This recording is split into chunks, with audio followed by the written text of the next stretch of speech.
We're here from the future. What's up? Which future? And I appreciate you saying so. Thank you. It's very kind. Yeah, which future? Which probable future are you talking from? Hello, Offshore Junkie. But yeah, just the idea of going live is always sort of, it's not nerve-wracking, but you do psych yourself out. In my last live, I talked about the mind virus. If you guys haven't checked it out, it is on my YouTube channel. And I spoke about how, like, if there are extraterrestrials, they're probably already here. And while we expect them to take on the form of, like, humanoids,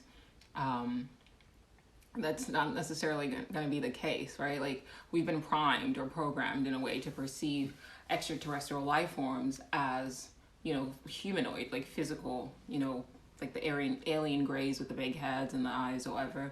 But that's like just one possibility of what extraterrestrials, would be like. And I kind of postulated or theorized on my last live last Sunday that they could be non-corporeal entities, right? That have attached themselves to human beings and are sort of farming us for negative energy, and now they're feeding on our negative energy. And after that live, and I did a podcast on it as well, I just sort of have been thinking about it, and I'm like, you know what? It could be possible. It's definitely probable. I've also been rereading. I always recommend this book by Neville Goddard. It's called The Neville Goddard Complete Reader. And in reading that, he talks about impossibility is nothing, and you can imagine, whatever you imagine can be actualized. And it sounds wild at first, right? You're like, what, anything I can imagine can be actualized? And like the first thing you want to think about is like flying people, right? So, okay, I can imagine Superman. Do you mean that Superman is real? You know what I mean? But it could be. So he said in his reader, and in one of his short stories or whatever, he says, the fiction of today is the fact of tomorrow. The fiction of today is the fact of tomorrow. The fiction of today is the fact of tomorrow. Now, in the time that he wrote that reader, he was talking about, like, he mentioned the Titanic, and how, like, a story of, like, a cruise liner was written. I don't know how long, maybe like 50 or 100 years before, 50 or 100 years before the Titanic actually sunk. And the person who wrote the story, they called the ship liner the Titan. And sure enough, it actually ended up happening. You know what I mean? So, like, think about, like, I love watching Star Trek, if you guys haven't figured out from from my videos. I love watching Star Trek, and I particularly enjoy the original series, like the ones from, like, I think the 60s or the 70s or whatever, with, like, the original, like, OG Captain Kirk, Shatner. And it's fun for me to watch those because you see what they were imagining that our present, or the future, not even our present, but what the future, would entail. And then you start to see a lot of the technology that they kind of saw occurring, like it's happening now. So I think my biggest drive for my TikTok channel is, like, I really, really, really, really, really want to get people, like, thinking in 4D, like thinking in 4 dimensions. Like I've said over and over again, time is not linear. Time is not linear. And we're so programmed, so conditioned. I'm going to kick my phone down. We're so conditioned to perceive time as a line, right? Past and then present and future. I even had somebody comment something to the effect of, I had somebody commented something in effect of, the reason why you're thinking about the future is because you're trying to escape the present. And I'm like, you're missing the point. And typically when people comment stuff like that, I don't respond because I know, like, they're trying to suck you into, like, a debate. And I don't want to debate because I list like 11 books, in the comments of my videos. And I'm listing these books because I've read the books, and I'm not going to debate or have a conversation with somebody who just wants kind of to suck you into this, like, banter or back and forth or whatever until you've read the books, right? So if you haven't read the books that I'm getting this information from, and they're not written by, a lot of the books that I cite, the majority of the books that I cite aren't written by people who are sort of like, ooh, like they're written by like MIT graduates, right? Like there's a book called The Simulation Hypothesis. It's written by Rizwan Virk. That guy graduated from MIT. I think he knows what he's talking about. There's another book called Physics of the Soul. That was written by a PhD. I think he's a physicist. He knows what he's talking about. So when I cite these books, right, a lot of the time, people are just like, oh, you're just pulling this out of your butt or whatever, or this is like new age, whatever. It's like, read the books, then have this, then attempt to have a conversation with me. And the fact that you could say certain things, I could tell by your comment that you haven't really read on the topic, because what's happening on a quantum level in our reality is mind-blowing, even to people who study and work in the field of quantum physics. So if you say, I could tell by your comments that you haven't really done the work, even though you are sort of attacking me to say like, oh, well, this is blah, blah, blah, whatever. So my drive, I'm reading what you guys having to say, and I'll go back and kind of look into it. I don't want to like get distracted. I notice in past lives, like I'll start talking, and then I don't want you guys to feel like I'm ignoring your comments, because I know it takes energy to sit and type that. But then I'll, kind of get off topic to kind of try to answer the question. So if I don't answer the question, please just give me a second and be patient. Let me kind of finish what I have to say, or rewrite it, and I'll, you're not going to bother me if you just ask the same questions. I'll definitely try to answer. Actually, I'm going to try to answer now. It's not really worth commenting. Yeah, it's really not. I'm not going to go back and forth with people. A lot of the times I just like delete the comments, or if they're being like particularly aggressive, I'll just block them. Because it's, it's not worth it. So the purpose of my TikTok. So when I sat down and I was like, I'm going to create a TikTok account, you kind of go on TikTok and you see what's out there. It's usually people kind of having fun. I watch TikToks. I love TikToks. I will watch more TikToks than I will like on TV, because people are so quirky, and I love human beings, and they're so funny and engaging. But I can't really, I'm not that person. I can only sort of be who I am. And who I am is the kind of person that likes to think and talk about like what you see on my TikToks. That's like a drop in the bucket of what goes on in my mind. And if I'm curious about something, I kind of tend to fixate on it, and then I try to find as much information as I can dealing with the nature of reality. So that's what I've fixated on for like my whole entire life. What is this world? What is consciousness? What are the laws? What are the rules? If we are in some kind of a simulation, right? And how are you supposed to sort of operate within them? And so I am seeking out as much information as I can. And somebody said something like, oh, I think the comment was, I don't need to read. This person legit said this, right? They said they don't need to read because they're leaders. And I was like, what? Yeah, only people who follow other people's ideas have to read. And I'm like, okay, cool. Like, that's a good way to, look at things, I guess. But block, because that's ridiculous. Like, of course you need to read. So you don't need to go to, you don't need to, I just, that's hard for me. That was hard for me to conceptualize. And I wasn't even going to like dignify that with a response. Of course you need to read. I sort of, yeah, it's a great way to stay ignorant. Exactly. I know that there are things that I kind of, when I read, so I talk about this a lot on my podcast. This happens to me where I do experience time in a sort of wibbly, wobbly, timey-wimey fashion. My experience of time is not linear, which kind of is what took me down the path that, you guys are now seeing me on. So I'll tend to like have an idea or think about something, right? And then I will later on stumble across a book or read a book that verbatim, the author has written something that I just said on my podcast 2-3 months ago. I've done this where like whole paragraphs, I have said verbatim whole paragraphs on my podcast, not making this up. And then I'll stumble across a book where I'm reading the book and I'm like, I said this verbatim on my podcast. So that has those sort of experiences, and they've kind of intensified over the last like year or so. Those sort of experiences is what prompted me to basically create the channel that you guys see now, my TikTok channel, and the videos. And it's limiting in a way, like the 60 seconds. Yeah, it's a type of synchronicity, exactly.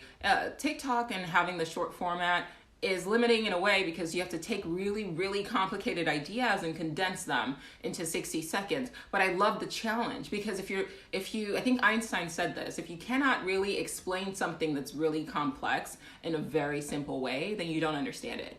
So I'll say it again. If you cannot explain something that's extremely complex in a very simple way, then you don't really understand it. So I love that in one way you are limited to the 60 seconds to try to take these great concepts like time travel and retrocausality and parallel universes and all of this, and like, how can I take these really big concepts and condense them into like bite-sized formats, in a 40 seconds to 60 second bite, where a person can watch it and go, okay, I think I can understand this, and then I go, here's the information. You know what I mean? You love my YouTube channel. Hey, you were here last week. Thank you. Please revert to series as well. 60-second videos are super intriguing, but you're not that type. I get what you're saying. And actually, I do have a whole ass podcast, actually. I have two podcasts. I have the Dark Oracle's Guide to the Multiverse, which that label, the title came from The Hitchhiker's Guide to the Galaxy. And I was like, if we're living in a multiverse, if we're living in a simulation, right? Appreciate the support. If we're living in a multiverse, or we're living in a simulation, right? That this is my approach to the Dark Oracle's Guide to the Multiverse. Okay, imagine you are in a simulation, which that's my leaning, that's my perception of reality. We're in a simulation. There should be guides within the simulation that will teach you how to sort of play the game, right? And I was like, okay, cool. What is an oracle? So you remember in the Matrix, you had the oracle, right? And they would go and see, well, the oracle is people that, they have answers, right? So they would go to the oracle to seek out answers. But in like technological terms, an oracle is actually a program that actually gives you answers as well. So that's where I got the Dark Oracle's Guide to the Multiverse. I kind of combined the Matrix with Douglas Adams' Hitchhiker's Guide to the Galaxy and created, that title. But in there, I talk about the nature of reality, and I talk about, the rules, and, but it's set up in an anthology, and it's a couple of years old now. It's like 3 years old. So that's that. But if you want to go check it out, you can. Then I have I'm going to answer your questions. Then I have Your One Black Friend, and I don't know how I came up with that title. It was just random. But on there, it started off kind of like I was just kind of going on there and kind of joking around, but it has evolved into more of, I'm sitting and just stream of consciousness, kind of like I'm talking to you guys now, where I'm just, I think of something and I'm like, I got to sit there and I got to record it, and I got to put the information out there, and then, I can go back. It benefits me, but if it benefits other people as well, that's even better. So I would recommend that you check that out. And on there, I do more things, like it's not a 60-second thing. They are long. My episodes are I try to keep it about an hour long. But we're really going in there. We're delving in. We're talking about what is possible and what is not possible. You know what I mean? So like a couple of TikToks I did last night, yesterday, I posted it when I talked about, if you can remember the past, right, then you should be able to remember the future, right? If you can remember a past incarnation, so two separate things, right? So if I say, think about your earliest memory, you can pause and think, right? You can go backwards.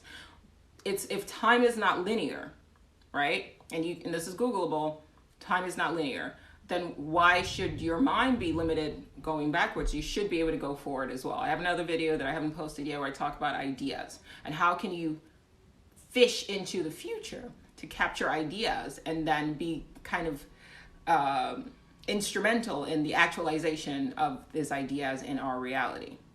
Does that make sense? I like that. Remember and remember. That's cool. I like that. You watch a Traveler series just because of you. Oh, thank you.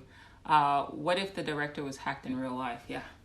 So that's one of the beautiful things about, like when I talk about Neville Goddard and I talk about, retrocausality and things like that. And when I say my love and what drives the TikTok and my YouTube and my podcast is getting people to feel comfortable, feel free, right? In like mental explorations. I have to make sure I cover the painting in the back because she's sort of, I don't want there's titties back there. So I'm trying to, I'm balancing my head properly so that I don't accidentally like flash you. Well, my painting doesn't accidentally flash you. But so many people have commented, thank you for sharing this. I think this, but I'm afraid that people will think I'm crazy. And that's wild to me. Like, we live in a society where you're not even allowed the freedom of thought. Okay? Thank you. We live in a society where people aren't even allowed the freedom of thought. So like you have concepts that kind of pop into your mind where you kind of want to, masticate on. You want to think about like, okay, what if this is possible? But you're afraid. Like people are legit afraid to think in a particular way. That's weird to me. That's not okay. You know what I mean? Like, and I read the comments, as much as it shows up, some comments I don't read because like it doesn't show up in my notifications. And then later on, I'm like, maybe just like browsing through and I'm like, how did I miss these comments? So, but I do try to respond to as much as I can. But I see this over and over again, like, thank you, I'm not crazy. Thank you, I'm not crazy. That bothers me. Because listen, the reason why I read these books is not because I'm looking for answers or confirmation. I have these ideas that come to me, and you could say I'm fishing in the future, so to speak, right? And then I seek out books that basically long form say what I'm trying to say, and then I can pass out, these books are just ideas, and I can pass out titles to sort of just reinforce what I already know, right? So that, and then it becomes something that you can kind of share to people. Okay, so it's not like I'm necessarily looking for confirmations. Like I know what I know, right? But the fact that people are afraid to have these thoughts, I don't like that. You know what I mean? Like that bothers me. You know what I mean? Why is that okay? You get it? Like, why is it that we are, as a society, are forcing people to think in a particular way, even though these books that I mentioned are written by physicists, are written by neurologists, right? Like you have a neurologist, Pribram, I think his name is Carl Pribram with a K. And he says your brain is a hologram, like it's a holographic projector. He's a neurologist. Now, if I just said that, hey, your brain is a holographic projector, people who don't know that neurologists are saying this and are operating from that sort of, mindset or that platform. What up? You're always stopping by. Thanks for stopping by. Appreciate you. If I said that, right, people would be like, that's insane. Your brain's not a hologram. You know how people are. Okay, but here's a neurologist or a neuroscientist saying the exact same thing, right? If we're all coming to the same conclusions, then, there's got to be something there on one end. Now, if professional scientists are saying the exact same thing, then here you go. You get what I mean? Yeah. So if these sort of ideas become more commonplace, like if I say, okay, let's talk about dreams. Okay. How do scientists explain dreams? They say, okay, your brain is just, you see a bunch of stuff during the day, right? And then when you go to sleep, right, your brain kind of pieces together like scenes from your day to kind of form a weird kind of story. And that's the explanation for what dreams are, okay? But it's almost like you have these little different schools of thoughts that are not connected, right? Because if you have sort of neurologists saying, well, this is your brain, dreams are just your brain like defragmenting images from that day, right? And then you have a neuroscientist or a quantum physicist rather saying, well, time is not linear, right? And then you have a neuroscientist saying that your brain kind of acts like a time machine. Why not put them all together, right? Then you start looking at your dreams differently. In the past, I would have a dream because I read a book called An Experiment with Time. And in it, the guy, I forget what the letters behind his name was, but he was a doctor. And he was, he realized that if you get into the habit of writing down your dreams, you will actually begin to have prophetic dreams. And so I was like, all right, cool. Let me try that.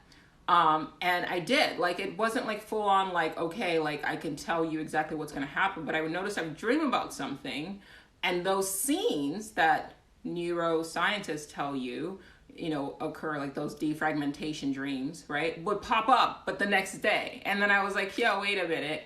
Okay, it's the same brain, right? All of time is happening at once. And so it's your same brain that's in your future that is in the past. So that same brain, this brain here, or I should say, let's remove that and say your mind. So it's the same mind, right, that's shifting forward and backwards. Okay, then why wouldn't that mind also be able to peek into the future? And more importantly, this I actually realized this week with in reincarnation. So at this point in time, I'm just sliding in there to tell you, like, reincarnation is legit. I don't care what you believe. I don't care what you think. It is. And if you take the time to do the work to find books that are written by authors who have traveled to other countries and investigated and done literally like scientific explanations, they've done studies, they've researched this stuff. At this point in time, if you don't believe that reincarnation is probable or like it happens, like, I don't know what to tell you. That all that tells me, like, if I'm sitting with somebody and they go, well, I don't believe in reincarnation, my response will just be like, okay, well, you're just ignorant in the subject. Like, I don't care, right? Like, if I lived somewhere where it was cold, right, and then somebody came from California and told me, like, actually, there's this place where it's like never cold and it never snows, and you go, well, I don't believe that exists. Okay, well, that just, what you're doing is you're telling me you just haven't experienced that, and that's okay. Okay, so now here's the thing. If one can, now I'm gonna talk about your consciousness and what does your consciousness actually, what information does your consciousness actually retain? Okay. And are we going to weave in consciousness with mind? Okay. So, for example, physics of the soul is what kind of was it was the book that kind of made me go, ooh, oh, interesting. There are children right now, right, that, in India, and in countries that people actually believe in reincarnation, remember their past lives. Okay, time isn't linear. Like, I need to get a t-shirt made that just says time isn't linear. But there are people who remember their past incarnations. Energy, that's the key word there, energy, exactly. And data, right? Consciousness, right? Storage of information, right? So there are people who remember their past incarnations. And actually, Life After Life by Dr. Jim Tucker, he wrote about this, and he was actually carrying the research forward of another doctor whose name I can't remember, but I would Google Life After Life and read that if you're interested in the topic. But there's also a series called Surviving Death on Netflix, and I would recommend you watch it. There were a couple episodes on there about like seances and stuff like that. I was like, nah, I don't really buy into that aspect, only because it just doesn't sit right with me. It doesn't mean that it just doesn't sit right with me. But there are stories on there of like children who remember who they were in the past. And once again, I'm gonna say it again, time isn't linear, right? So we keep thinking, okay, well, you can remember your past incarnations, but nobody's thinking forward, right? Because we're still stuck in this box. Think outside the box. We're still stuck in this box of time being this way, right? Backwards to forward, all right? But if your consciousness can bring memories from a past life forward, then that same consciousness can also tap into a future incarnation. The Netflix show is called Surviving Death. Okay, so if that's the case, right? Because we all go. If I go, oh, who were you? Like most people, you ask them, like, oh, who do you think you were in a past life? Nobody goes, oh, who do you think you are in a future life? That should be more commonplace. Because here's the thing. Your mind can only do what it believes it's capable of doing. Right? Your mind can only do what it believes it's capable of doing. Eureka. Okay? So if you don't think or know or believe that it's something that you're capable of, then you're not even going to like take your mind there. Okay, so future incarnations. If you can remember your past incarnations, then you should be able to remember your future incarnations. And I would argue, tap into, I'm not just talking about your future self, like an old version of you, right? Like your 60-year-old, 80-year-old version, right? I'm talking about a future incarnation, like who you've come, it's all connected. I always thought about the fact that we sleep for 8 hours. That seems like a really long time, right? To just be out. That's like a third of your life that you're just gone, just laying there. What is your consciousness up to in that 8 hour, 6 hour, or however long you sleep time? And time operates differently, right? In the dream reality, right? Like I can have a dream, I can like close my eyes and wake up and like a whole ass like story and I can remember a dream of a whole story in like an instant. What's that about, right? So in those 8 hours or 6 hours where you're unconscious, or even like in that moment we take a 2-hour nap, where's your consciousness? And then what is it bringing back? Because could those dreams that you wake up and you're like, what the fuck was that? But they feel real. Right? They feel real. You see people and you're like, man, like you interacted with these people and you have emotions. Right? Those could be people that you are interacting with either in a past life or a future life. So if you're operating from that standpoint, now all of a sudden your dreams start to take on like a different sort of flavor to it, right? Like now, like in the past, I would wake up, I'd have a dream and I write down my dream. And if it didn't make sense to what's going on right now, I just would kind of discard it. Like I've had weird dreams about like one would consider like science fiction type of dream, right? Where I'm just like, okay, what the hell? Like it's just like, just super like futuristic guns, or like this, like the architecture is like spacey and like kind of like a scene from like Star Trek, or even before I was like watching Star Trek. And I would just kind of throw the dreams away because I was like, well, that's not relevant to my present reality, and maybe it's just some one-off thing.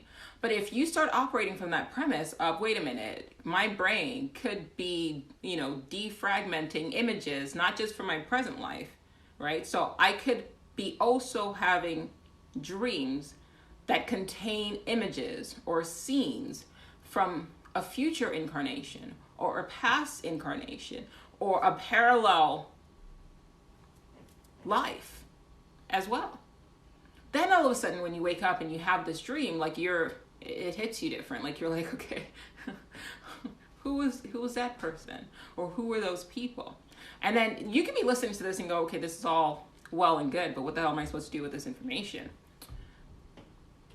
Well, if you're operating from this premise, you could utilize this information to bring ideas from the future to the present, especially if you're creative, right? If you're a writer, right? It's not a matter of, okay, I've got to create this story. So in one of my videos, I talk about you don't have to manifest a reality experience. You just have to actualize it. It exists. So same thing. Everything exists. So it's not a matter of, oh, I've got to create this story. No, it exists. You just sort of have to, if you know that it exists, it becomes easier to sort of tap into it.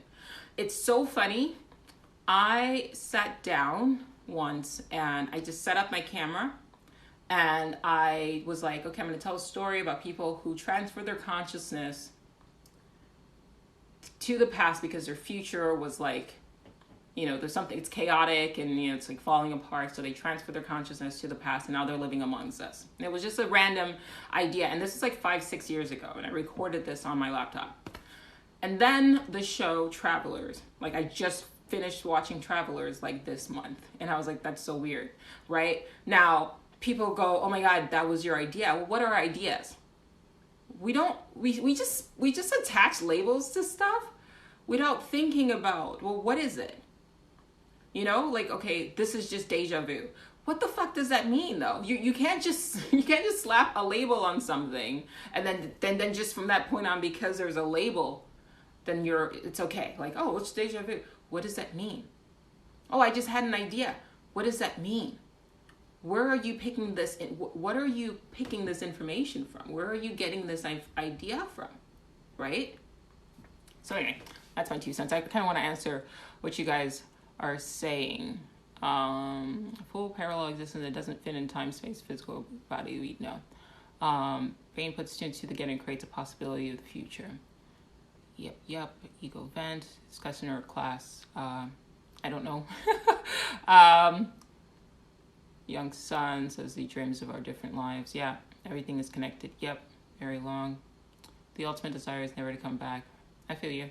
Avoid a future incarnation of all costs. Okay, so kind of checked out. You guys have any questions at this point? Let me know. But yeah, so it's important to me that we, just humanity as a whole, stop trying to force our minds into this like box of what reality is, especially when people who like literally it's their job is their careers, right, to study this stuff, are saying something completely different than what we have kind of come to understand is the status quo, or perception of reality as it is. Does that make sense? So start thinking outside the box, and don't be afraid, right? If you have a thought that you feel like, okay, this is where, you know what, you don't have anybody to talk to, DM me. Okay, I get a lot of DMs, but I will respond, if I can, and just say, hey, this is what I'm thinking. You know what I mean? Because it's okay. How, somebody said earlier, we're all connected. Okay, so how are we supposed to help the whole if we're so afraid to be what we are, or to express our ideas, or to think beyond a particular way? If we are just operating, from a mindset of what has been before, then how's the future going to be any different? Right? Or more importantly, or I guess I should say more specifically, how will your consciousness experience a probable reality that's different than the one that you're experiencing right now? They're all different probabilities out there, like different probable futures out there, or possible futures, to use, programming technology. So if you want a world that's different from the world that we have now, then we have to start thinking differently, right? We have to start perceiving things differently. We have to start thinking in 4D, right? It's not about, now you're not like, okay, I've got to sit there and like come up with an idea. Now it's like, okay, how can I see into the future? Then you can start monitoring your dreams. I said this in a couple of lives in the past, but I'll say it again. Like a lot of the discovery, like scientific theories, came to these mathematicians in their dreams. These are facts. I'll say it again. A lot of these mathematical discoveries came to mathematicians in their dreams. I'm not making this up. These are facts. So I feel like that almost supports what I've been ranting about for the last however long I've been talking about this. If you can remember your past, then you should be able to remember your future. Does that make sense? Have I seen Dirk Gently, Holistic Detective? It's similar to what I have not seen that yet. No. What do you think the connecting body of all these field experts should be? I think creativity is important. It's funny, on my bio, I said science is art, and that is from Rick and Morty. Rick Sanchez says that. He's like, science is more art than science. Okay, there's a lot of creativity that goes into even theories, right? You need to have a creative mind. Even Einstein, he was like not great at math, but he was creative. And it's important that artists, writers, thinkers, philosophers, I kind of lump them into the school of artists. It's important that you just don't go, okay, I'm an artist, and so all I do is create. I mean, I paint, okay? But that's not all I do. I write, but that's not all I do. If you are an artist, if you are a creator, you are blessed with a mind that allows you to take all of this information, put it together, and conceptualize theories. That's important. Don't limit yourself. Don't limit yourself. Okay, I'm gonna see what you guys are saying. I need everyone to wonder why we're drawn to my FYP. I've had so many dreams about inventions, but I've never done anything about them. If you're dreaming about inventions, why aren't you doing something with it? At least, at the very least, I hope you're writing it down. See, and that's what I'm saying. Like, I really want you guys to start looking at things differently. Don't throw this out. Like, if you're going, oh, I had an idea, right? And you're programmed to think an idea is just this thing that like you like manifested, right? Then you're more apt to just throw it away. But if you're saying, if you perceive ideas as, oh wait, I think I just remembered the future, that's something different, right? There's power there, right? There's something that there's a root there. It takes root, and then you're more inclined, you're more inspired to now make it so, right? To now actualize it, right? So instead of sitting here and going, okay, let's just apply labels to different things, right? Without really thinking deeply about what that actually is. Yeah? Start thinking deeply about what that actually is. So the basis, the three kind of sentences that I kind of started this podcast, this live with, is saying that anything imagined is real. And the fun sort of thing for me is I like to watch Harry Potter, but imagine what technology would make what I'm watching possible. So I'll say that again. I like to watch Harry Potter and then try to imagine what technology would make what we see, what we consider as magic, possible, right? So telekinesis, right? Being able to move things with your mind. The technology for that exists right now.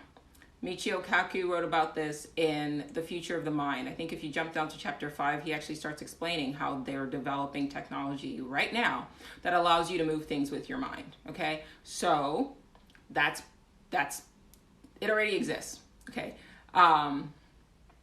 Prosthetics, exactly, thank you.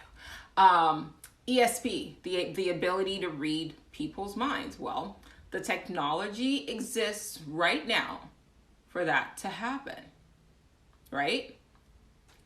I talked about on my last live, I said, impossible is nothing. I have a video on my TikTok where I said impossible is nothing. And I said, 100 years ago, people in the past, if you would have told them that this experience that we're having right now was possible, they would say it's impossible. But it's happening. Impossible is nothing. And to me, like that if that doesn't get you like hype, like you want to go get shit done, like I don't know what else you need. You know what I mean? Like somebody said, we are the technology. Exactly. I don't know what else we need as a race, as a species, to get hype. Any media, any video I see, anything that I watch that takes humanity and tries to denigrate us and tries to say that humanity is like some, we're just some kind of pond scum that kind of crawled out of the cesspool of whatever the fuck they say, right? And this happens particularly when I talk about like aliens or UFOs or whatever. People always kind of say things like, oh, what are they doing with us? You know what I mean? Like we're like monkeys, or we're like in a zoo, or like they're not interested in us because we're this and each other. Okay, why does humanity have low self-esteem? If you knew what your mind was capable of,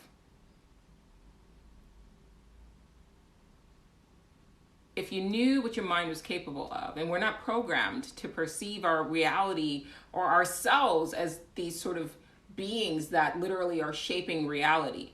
Everything, there is a book called The Kybalion, and one quote that I love to sort of like repeat to myself is, the all is mind, the universe is mental. Everything that you are interacting with, everything you interact with on a daily basis, first started in somebody's mind. Yeah? Everything. This phone. Although I would argue that this phone probably started in the mind of an alien, but that's another concept. Stupid joke. But everything, anything, right? In order for it to exist in this The book is called The Kybalion, Kybalion. It's by the Three Initiates, an old book, but you can find it anywhere. Everything, like, look up from your phone and look around. Everything that is around you existed first in somebody's mind, and then they actualized it. Yeah? And what I would argue is in order for it to even come into their mind in the first place, the person had to perceive it from a reality where it wasn't commonplace into a reality where it was commonplace. Does that make sense? I hope I'm making sense, because sometimes I feel like I'm like, whoo, like all over the place, but I'm really trying to make sure that when I'm talking about these things, like, they do make sense. Okay. And if I'm not making any sense, I can kind of break it down a little bit more to make it sort of easier to, okay, good. Thank you guys. All right. Awesome. Cool. So, in the book, Physics of the Soul, Amit, I don't remember his last name, Vasmari, I think. He is a neurologist. No, he's a physicist. And he talked about, what he said was, creativity is not local. And I heard that quote, and I was like, creativity is not local. Creativity is not local. Interesting. Okay, what does that mean? And then he carried on and he said, ideas are a mind's way of borrowing information from the future, from a time where what you are essentially, where the idea is more commonplace. Okay? So, for example, I used the analogy of a scrying mirror last weekend on my last live, and I said, like, I think in the 1500s or something, right? People, like, witches used to use a scrying mirror, okay? A scrying mirror they believed that you could use a scrying mirror, a black mirror.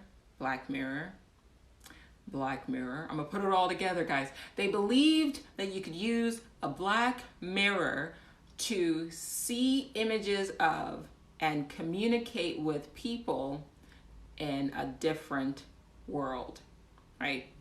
Entities or whatever. Yeah? So now I say Black Mirror and you guys think the TV show Black Mirror.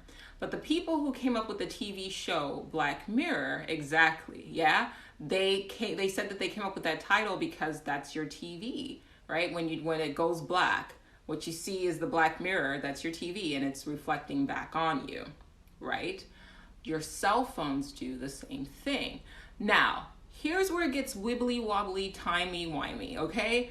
What if the person who had the idea, I'm gonna say it again, what if the person who, Black Mirror on your phone, the person who had the idea in the 1500s, who was like, I'm gonna use this black mirror, because why did it have to be black, right? What if the person who had the idea to use a black mirror to communicate with people, entities, or whatever, had a dream where they peeked into our present reality and saw people FaceTiming each other, and they couldn't make sense of it? They just saw, look, a person is communicating with another person on this tablet, and they didn't understand the they don't have technology, they didn't have electricity, right? They just had a dream. Yeah? And in the dream, they saw, I'm FaceTiming, or they saw a live, and they saw people talking, right? And they're like, what the fuck is that? Right? And then they woke up. There was no sort of explanation. It's a dream. Yeah. So they go, okay, I saw a person communicating with another person in a different world, talking to somebody in a screen. What is that? So they used their understanding of reality in that time, and then it became magic. Right? There's this quote where they say, magic is indistinguishable from, at a certain point, magic becomes indistinguishable from technology. I'm about to argue that magic and technology are the same thing. It's just who is perceiving it. what is the mental, like, what is the perception of the individual who's perceiving it? What time frame are they perceiving it from? Because if I take a person from the past and I bring them into the present, somebody said Stargate. I love that show. I'm trying to kind of keep up with what you guys are saying as well. But hey, Auntie, thank you. But if I took somebody from the past and I brought them into the present, they would see no context, right? I just scooped them up like Bill and Ted, put them in the phone book, and I brought them here. They would look around and be like, we're fucking sorcerers. Sorcery, right? But we are like, no, this is not sorcery. Like, it's technology.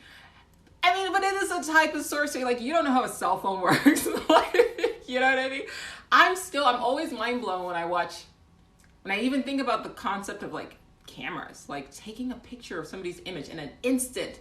Do you know how long it takes me to paint something? And in an instant, we just go, and then light does some shit, and then it just, that's sorcery, you know? But, you know, we just kind of dismiss it as, okay, it's technology or whatever, and that's the label that kind of explains everything. But, yeah, I'm not saying that, you guys know what I'm saying, I don't have to break that down. But yeah, you take somebody and you put them in a different time frame, and their perception of what is sort of normal or commonplace for that reality is viewed as sorcery.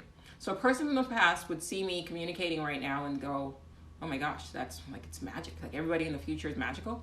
And I think as we continue to sort of grow as a society and understand how this reality works, if you took me, or if I took you, and I put you in, let's see what you guys are saying, access to our mental, and you wonder why we still take the plane.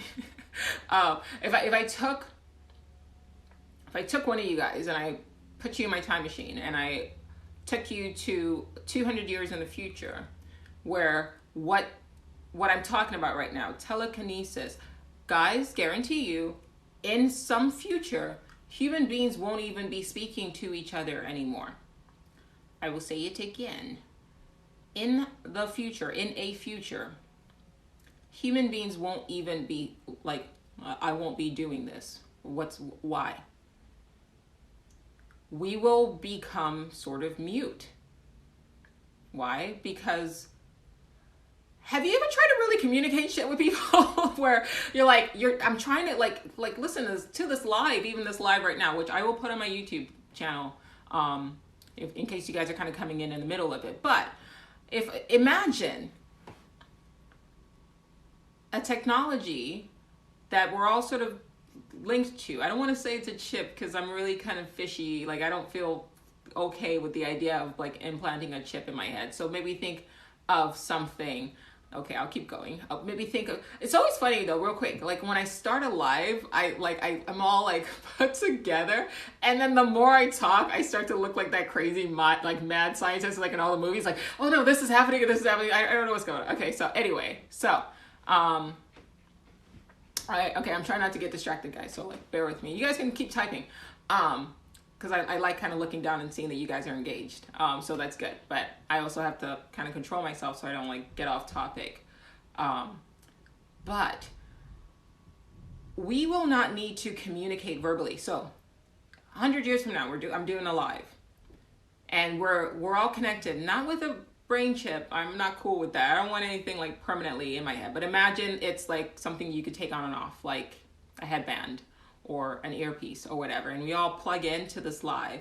And instead of me sitting and now trying to verbalize all the shit that's in my head, this is very inefficient, guys. It is. I mean, think about the arguments that people have, like all the chaos that we have in this world because people cannot efficiently communicate with each other. We're not even talking about language. Like, I speak English, you speak English, but I can say something to you and you can take it the same, like a different way. There will come a point in time in human history where humanity will be able to, like, we won't have to speak.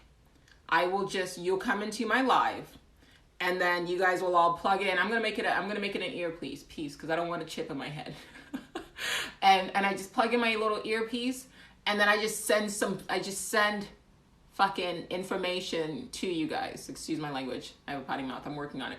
But it's just boom, here it is, right? I'm just transmitting data. That's gonna happen.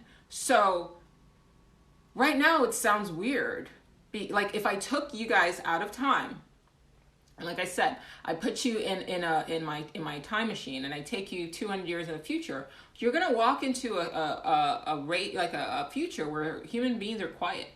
All you're gonna hear is like birds, chirping and things like that. And then you're gonna look and you're gonna see people standing next to each other doing this, smiling, nodding, or whatever. And you'll go like, why aren't they talking? And at first you might go, oh my God, they're mute. You know what I mean? But then you go, well, I'll explain to you. They're not mute. They're using an interface technology. So they're just communicating ideas with each other. Ooh, guys, you know what's wild? Hold on. Comprehension, clear intent and thought. I believe we can do that now. Exactly. But technology allows us to facilitate that, our abilities, like, better, I guess. Just as long as we don't, like, become cyborgs, that's a whole different future. Let's not do that. Because, sign language is cool. So right now, let's talk about institutions. Yeah? Right now, we have institutions of higher learning that are archaic at best. I'll say it again. Right now, we have institutions of higher learning that are archaic at best. There was a time where when they first sort of came along, where if you needed information, most people couldn't read at the time, right? And we had oral tradition and things like that. But if you needed information, you needed to go to a university to learn, right? And so that's where these institutions came from. Right? They had all the knowledge, they had all the professors, they had all the books, and they would teach you knowledge. Now we have everything for free, or at least not to the tune of 6 figures where you have to break yourself to get a piece of paper that says, like, I've learned some shit, at an institution. They are outdated at best. But yet, we haven't, as a society, as a civilization, caught up to what tech exists right now, where, like, literally, why do we even have, like, universities where you have to physically go to school? Why do we even have, like, multiple professors? You can literally, at this point in time, we have the technology. At this point in time, the technology exists where you could take a professor. The fact that a professor has to give the same lecture over and over and over again, like, okay, I'm a professor, I'm gonna sit here and I'm gonna teach the same lesson over and over and over again for a week, is goofy when we have phones, when we have cameras, when we have, like, the technology already exists, but we are, like, still 500 years in the past not using this. All an institution, like all of these universities need to do is get professors, put them in a studio, take all of their courses, record them, put it on a course, and then I can call Harvard, and instead of charging me whatever the fuck, you know what I mean? Like, even the whole, you need to be able to have all these sort of grades in order to be admitted to Harvard. Like, that's weird to me. Why? You're a school. Like, why? What's with the gatekeeping? Yeah? They could just have all these professors teach the course once. And I'm not even talking about, like, dispersion at this point. Like, you could have a university, you could have all the professors teach the course once, record it like I'm doing now, and then upload that, and they can even make it their own private server where you need a username and password or whatever. I mean, they're going to keep gatekeeping because they need to make money off of it. And then you could just stay your ass at home and watch the lecture, get the information, watch it more than once so that you can really understand the information, because who listens to something one time and then retains that information? Hello? How many times did you have to listen to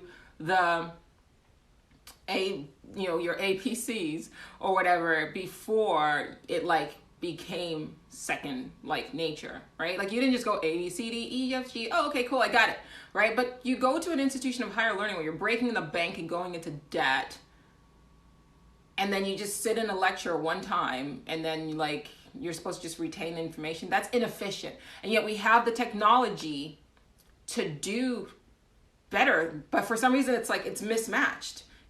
Like, record the class, then disperse the information, allow people to learn from the comfort of their own home. Listen to, if your goal is really you want the people to learn something, then use the appropriate, if I'm paying you, I don't even know how much the fucking tuition is nowadays, but dang, like if I'm paying you, what is it, 50 grand a year? Like, if I'm paying that kind of money, like, bro, like you should be able to send me a hologram of my professor. I should have a little tiny holographic professor, right? Like, give me my money's worth. This is goofy. We have the technology for it. Why aren't we utilizing it? So that's my first sort of issue. Like, they are outdated, archaic at best. You know what I mean? Second, what's with the gatekeeping? If I'm interested, if I want to learn something, I shouldn't have to take this test to show that I'm smart enough to learn something. I don't even understand admission, classes. Like, that's goofy. Or admission tests, like, that's goofy to me. You're an institution of higher learning. You should care about people, everybody, society, or being able to learn. But at that point in time, if institutions are prepared to do this, and at this point in time, it shouldn't take me 4 years to get a degree. At best, 4 months. Because you could just mail me, my username and password, upload all of the courses that I need to take, and have the professor just record it the one time, and then be done with it. And then I can go and watch, and I can take the test, and then mail me my degree in 4 months so I can go on with my life. Goofy. Now, I said all of that to say this. Well, you can have social interactions separately of that, and you can make the institutions more. If somebody just commented that interactions with other people is an important part of knowledge, that's fine. But you can have that. So you can have an institution of higher learning where you go and you get the information, and that's still like in the privacy of your own home and at your own time. You can take this information and listen to it the way you get information from a podcast or live. Like, you guys are sitting here listening to me talk. You're getting information. You're getting information that I've garnered throughout the years, and you're learning. And then I'm going to take it and put it on YouTube, and you're going to watch it on YouTube, and you're going to share that information. Like, that's what TikTok is. Like, how much stuff have you guys learned on TikTok? But if you change what our educational institutions are and make it more about social intelligence, right? Emotional intelligence, right? Have it perform a function that's actually useful, that we actually need. Like, think about our culture right now. Like, people don't really know how to interact with people anymore because technology has sort of, it's a double-edged sword. But you can flip that, and you can make it so, okay, if you are going to college, it becomes more about emotional bonds, right? And learning to be a good, decent human being, and learning to form connections with people and relationships, working through past trauma so that collectively you can, hello guys, is this thing on? Collectively we can grow as a society, learn how to parent, learn, you know what I mean? Like, make it so that it's something that actually benefits us. Yeah. And then the book stuff, right? The paper stuff, like the knowledge, math and stuff like that, you can learn that privately. But we can turn these institutions of higher learning to something that actually benefits us as a society. All right? We have the technology, right? Like, the reason why these higher institutions existed at the time that they were sort of invented or whatever was because they didn't have cell phones, they didn't have YouTube, they didn't have Google. Okay, we have that now. Adapt. Anyway, I said all of that to say that there will come a time, the technology pretty much exists right now, where it's not even going to just be, okay, I'm going to sit and I'm going to listen to a podcast. And I listen to podcasts at 3x speed, 3.5x speed, because I'm trying to get the information into my head as much as possible. And then I'll re-listen to it over and over again until I memorize the information, because that's how I learn, okay? But there's going to come a time where you want to learn something, and it's not even about, okay, I'm going to sit and listen. It's just, you'll put the same sort of, I don't want to say chip, like I said, guys, you put something on, and that information becomes, like, you push a button, and then the information gets downloaded into your mind, and then that's it. So now you can get all the information that you, okay, I want to be, what do you want to be? I want to be a psychologist. Okay, cool. Like 4 years of courses up, downloaded into my brain. I always get those two mixed up, but downloaded into my mind, 15 minutes. That's coming. Then what? The technology, we're already there. Like they have brain interfacing technology right now. Okay, so it's coming. Yeah, I don't want a brain chip. Something you can put on your head that you could take off, but the information gets kind of transmitted or downloaded into your mind, and now you can kind of learn whatever it is that you want to learn. Oh, somebody said it's there now. It's a podcast on Bluetooth. Yeah, but like literally like transmit the information into your head. So there are the brain interfaces. I mentioned how Facebook of all people, they are developing the technology right now. There exists a technology right now that where basically they can read your thoughts. I'll say it again. This is not like, oh, it's a conspiracy theory. Like, no, it's not a theory. Like, the technology exists. They can read your thoughts. And then they're working to sort of develop it more so. And they're saying, well, they don't want it, so you have to type or whatever. But the technology exists, right? But the thing is, if this thing can read your thoughts, you know what I mean, then it can go kind of both ways, okay? So there's going to come a time where you will be able to take on knowledge at an instant and learn at an instant. So anyway, I don't know how I got onto that tangent. Application of skill sets, kind of like the movie The Matrix, downloadability, pretty much. Yep, that's coming. And what did I say at the beginning of this podcast? I said, today's fiction is tomorrow's fact. Fact. Today's fiction is tomorrow's fact. Today's fiction is tomorrow's fact. Don't tell me something's not possible. Don't tell me something's not possible. It's just not possible right now. But if time isn't linear and all the time is happening at once and the future exists in this present state, then it's happening somewhere. It is possible somewhere. You can tap into it and actualize it, and then you get to claim the credit for being the one who actualizes it. But that's kind of what I was going with the whole analogy with the scryer, right? So a person in the past might have had a dream of our present reality where we're communicating, and they saw the black mirror and they go, oh, I can't make sense of this, what I'm seeing, but people are using this tablet, a black mirror, and they're communicating with people. So they go, okay, I think I can do the same thing in my time. So then they went and got obsidian and they polished it, and then they try to utilize, like they're trying to copy what they saw in the future, right? That's what I talked about. You could theoretically do the same thing now. It's possible. You just have to know that it's possible. If you know that it's possible, not believe, if you know that it's possible, then your mind starts to kind of work in different ways. Then it's not a matter of manifestation. It's never a matter of manifestation. It exists. It becomes a matter of actualization. It's two different things. You don't have to create it. It already exists. You just have to actualize it. And it's important that I use the term actualizing because the energy is different. It hits you different. Okay? So what are you guys saying over there? If anyone tells you you can't, drop them. Exactly. You know, the big thing is like just stop telling people your ideas. Like, because they don't think like you. Why? You know what I mean? If you're able to perceive something, you were blessed, right? Let's just say I'm right, and I am. And ideas are really your way. Ideas are really just a way of borrowing information from a future when what you're perceiving is common. So I'll say it again. Ideas are really just a way of perceiving information, borrowing information from a future where what you've just imagined is common. So you didn't create it. You just tapped into something. You perceived something. Okay, you're lucky. You had the dream. It came to you. You saw it. So let's say I go to sleep. I wake up and I have this idea for a company, and I'm gonna call it Spanx, right? And then I go and I tell my friends, and I say, hey, listen, like I could make like this like control top thing where it's like, you know, it's like a pantyhose where you cut the legs off and it kind of holds your tummy in, right? You go tell somebody that, they go, well, that's just control top, like pantyhose or whatever.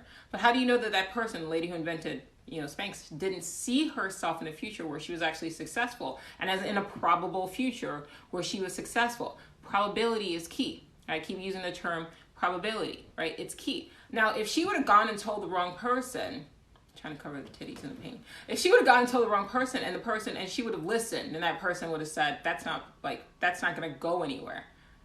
You got to be mindful of what you allow people to say to you and what you allow people to say. I call them curses. That's because I play with the idea of like magic versus technology, right? Because in a way, like for example, a placebo is a blessing, a nocebo is a curse. So a nocebo is just a modern way of saying that you've been, like, it's a curse. So I like playing with time in that way. I do that with my paintings as well. I like playing with time in that way. So if you say something to somebody and you, like, I have this dream, I have this desire, right? And that your desire, because I also talk about this in my podcast, where do desires come from? You really got to ask yourself something. I asked yourself these things. I put on a caption in one of my videos, you would not seek me had you not already found me. You would not seek me had you not already found me. I love that shit because, man, it really it makes you pause and go, wait, what? You would not seek me had you not already found me. Where are your ideas coming from? And if you think it's just something that just came to you, the energy in which you approach actualizing it is going to be different than if I'm saying to you, no, that idea was you peeking into a probable future where you have actualized it. So that idea you had is you peeking into a probable future where you have actualized it. You just got a glimpse. It was just a little, like a perception. It's just a little mirror, a little glimpse into something. If you tell the wrong person and they tell you that's not possible and you believe it, that probable future, no, it's there, but you do not get to actualize it. You will not get to actualize it, right? Or I should say, you will not be the person that actualizes it. So really, you have to, I feel like I always turn into some kind of like weird motivational speaker. That's not even my jam. but really, you have to be mindful. When you have an idea, like, guard that, right? Protect that, because like you've seen something. Like, you got to think about it like, okay, you woke up, yeah? And let's just say you did see, like you peeked into the future and you saw some lottery numbers. Okay, and you woke up and you're like, oh shit, that's a lottery. I'm just gonna write it down. Would you just start calling people and going, hey, I think I just saw like some lottery numbers? No, you just go play. I don't believe in, the lottery or whatever. I'm just using this as an example, right? You would be like, nah, fuck that. Like, I'm gonna go play. I'm gonna put $1 on this and see what happens. You know what I mean? See what happens, right? But if you have an idea, once again, I've kind of railed on this, and like I said, I'm going to upload this to my YouTube channel, so you can watch this from the beginning. Ideas are a way of borrowing information from the future. Ideas are a way of, somebody said you have to not collapse the timeline. Exactly. Ideas are a way of borrowing information into the future. So the next time you have an idea, don't say, oh, I just had an idea. That word doesn't mean anything. It's just a label that we put on something. And then from that, once you see the label, you stop thinking. Ideas are a way of borrowing information from the future. So the next time you have an idea, don't go, oh, I have an idea. Say, I peeked into the future. I got a glimpse of the future, I've remembered. Hey, I like that. Say, I just remembered the future. And then go and be the one that actualizes it. So somebody just mentioned Dogecoin. The Dogecoin video made me laugh. I kept playing it over and over again. Well, that was kind of more or less what, and I'm still hodling. Is it hodling? Yeah, I'm still hodling. But yeah, the next time you have an idea, I like repeating stuff because that's how you learn. I'm not just gonna say something and then it's like a one-off and then it doesn't. No, like that's how humans learn. You have to hear it. Hodling. That was hodling. HODLING. Hodl. That's how you learn. So the next time you have an idea, don't go, oh, I have an idea. Like it just came to you, like you manifested this idea. You didn't manifest shit. What you did was you remember the future. And more importantly, if you don't act on it, somebody else will, because somebody else will also remember that future. Remember what I said? I said ideas are a way, and I'm gonna post. I think I'll post a TikTok on it as a short form, just kind of like reiterate what I've been saying. What'd you say? Wait, did you make a video a few months ago about being a Dogecoin millionaire? No, I did not. First of all, I wouldn't snitch on myself like that. Yeah, give credit to what you perceive. If I were a Dogecoin millionaire, I would not go on social media and tell people that. Like, you're like asking for people to like rob you. No, I did not. And I'm not a Dogecoin millionaire. But yeah, if you are able in some way, if you are lucky enough to perceive the future in a way in which we have come to sort of call ideas, right? And it's a way you start. I want you guys to change your perception of not yet. Hey, yeah, I like that. It's a matter of changing your perception of reality. Okay, so it's one thing to say I had an idea, and yeah, it wasn't me, or not yet. It's one thing to have an idea, right? It's another thing to look at it as, that's why I don't like the term manifestation. And every time I post my videos about probabilities, people go, it's the secret. And I'm like, it's not the secret. It's not the fucking secret. Stop talking about the secret. It's not the secret. It's something else. Okay? You have to think about it as like, start thinking in 4D. That's what I said in the other video, and I'll say it again. You have to start thinking in 4 dimensions. Okay? So think about it like this. If I was the inventor of a cell phone, yeah, and I said, you know what, I have this idea of this thing that allows me to talk to people, you know, like basically a phone that allows me to talk to people, but I don't have to be, you know, tethered, you know, to a cord. I can travel with it, right? There was a moment in time, let's say like in 1995, where like maybe one person had a cell phone. I don't know the actual numbers, guys. It's just for the sake of storytelling, right? There was a moment in time, and that location in time, you know, was 1995, Tuesday, where like 5 people had a cell phone. Okay, so at that time, the idea of a mobile phone was uncommon. Fast forward to 2021, everyone and their mom's got a cell phone. Okay, so it's more commonplace. Yeah, so you have to start looking at things like that. When you have an idea, what you're doing is you're perceiving a reality where something is more common. It's more commonplace. And then you're kind of like pulling like that vision into your present time so that you can be the one that's responsible for actualizing it. But that probable future already exists. It's going to get actualized. So when you have that idea, like you gotta like be on it, because somebody else will actualize it if you don't. You know, I did I don't even know if I want to say this, but on my Netflix, was it, what did I call it? Pitching a sci-fi show. It's one of my videos on my TikTok, and I said I'm pitching this to Netflix or whatever, and I talked about this this idea that I had of like a dating service where you can kind of, as a matchmaking service with people from parallel universes, right? Like all the videos on my channel. And a lot of people were like, someone's gonna steal your idea. And I was like, I didn't manifest this idea, I perceived it. I didn't manifest the idea, I perceived it. Now, I've written, based on the idea that I perceived, I've written my own storyline that I'm not gonna post on TikTok, right? Because like, I'm not stupid.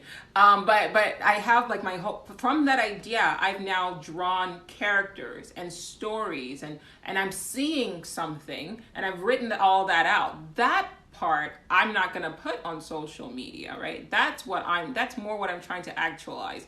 But I'm not gonna hoard an idea, you know what I mean? Like it's mine, like, oh, my precious. Like, no, what I did was I happened to perceive something in a moment in time, and I shared it with you guys. Look, if I'm sitting watching Netflix in 5 years and a matchmaking service of parallel universes like pops up, thank you. I'm not gonna be like, oh, they stole my idea. Like, I don't give a shit. Like, do with it what you will. Like, you know what? If you want to write a story, hey, I got a gift. Thanks, guys. If you want to, if you want to take my idea and write a story, like, go for it. Like, go crazy. But the story that I've written from that idea, I haven't posted, I didn't, put that out there or whatever. And I feel like it's unique in a way that when I am given the opportunity to actualize it, if I am given the opportunity to actualize it, it's going to be done really well. Does that make sense? So it's not about, manifesting or materializing. I'm also kind of, what you're, okay, cool. No royalties.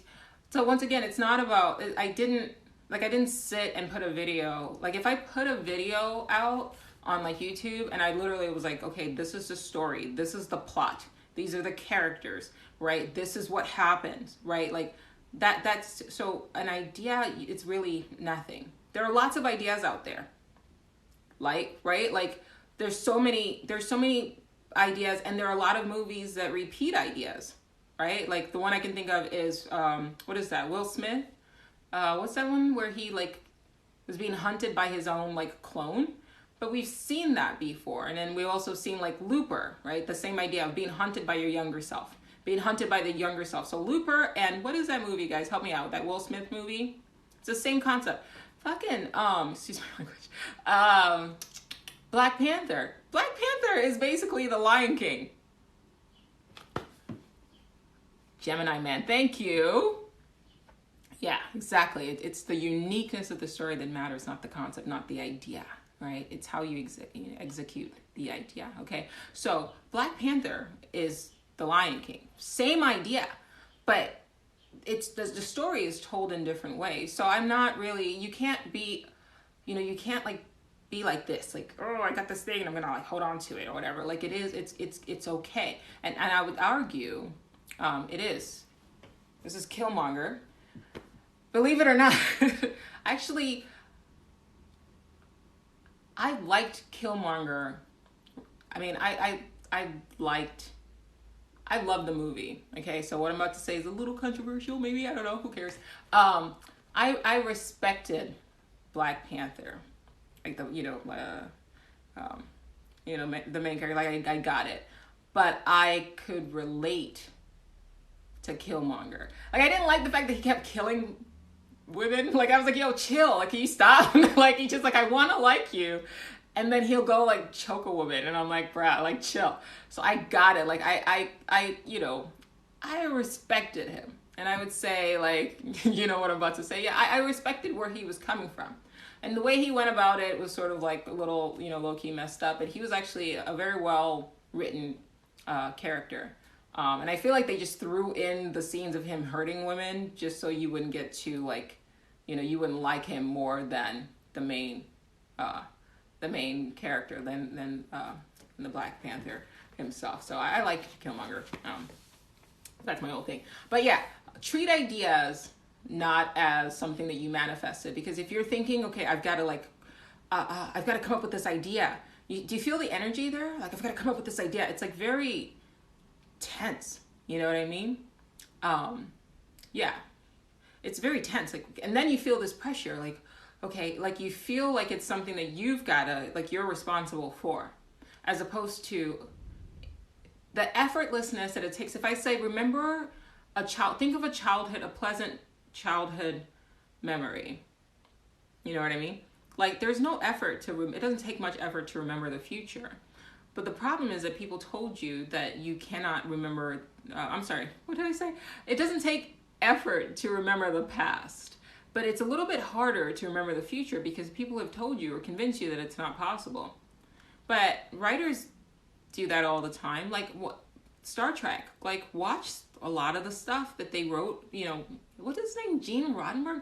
Like, that guy was like, he just sat and saw the future. Like, he was just like, yeah, teleportation, bad. Like, alien species, like all of that, like he perceived that. And we look at that and we call those kind of people like geniuses. Are they geniuses or are they just more capable? Have they just primed their minds to remember the future? So I'm telling you guys, and I want stories, like I want you guys to like, DM me and say like, this is gonna happen. I'm gonna start getting messages from you guys, and you guys, I'm actualizing this, and I'm going to get messages from you guys, and you guys are going to be like, you know what?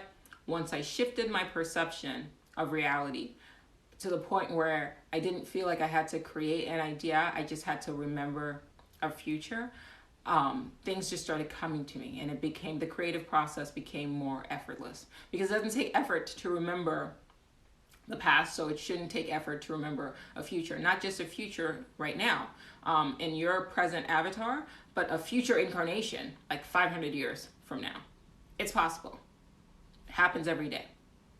All right, I want to see what else, DC or Marvel. Marvel. Is that even yeah, I mean, that's, come on. Like, that's not even a thing. The author of The Color Purple called it a rememory. I like that. About to win the lottery. Hey, give me my cut. I'm just kidding. Just kidding. No, but for real. No, I'm just kidding. But yeah, I'm here to, every video that I put on my channel, on my TikTok, my YouTube, or whatever, it's, bet, awesome. Every video I put on there's a reasoning behind it. I mean, whether it's jokes or not, or whatever it is, what I'm trying to do is expand minds, or help expand minds, right? Yeah, Team Marvel. Like, is it even a thing? It's like deja vu. In a way, yeah. And people commented that a lot as well. So, but I want you guys to really like start expanding your perception of like, if somebody tells you something is not possible and you believe it, then it's not possible. But I'm telling you it's possible. So when I put out videos like, you know, I talk about the difference between the nocebo effect and the placebo effect. Those things that are happening right there, that's showing you what your mind in itself is capable of.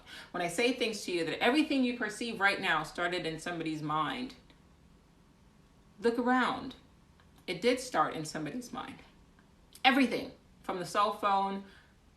Like I said, I think it's an alien's mind that our cell phone came from, but that's a whole other live. Your light, your television, that started in somebody's mind. Now, did they create that? Or were they perceiving a future? Did they create it? Or did the idea come from a perception of a future that already exists right now? Can't you guys just feel like, I want you guys to comment. Let me know, like, do you feel the energy? Isn't it different if you're saying, oh, okay, it's not a matter of me, like I have to like create this idea, right? It's more like, oh, it's gonna come to me, or I can perceive it. It's not creating it, it's perceiving it. It's a different vibe.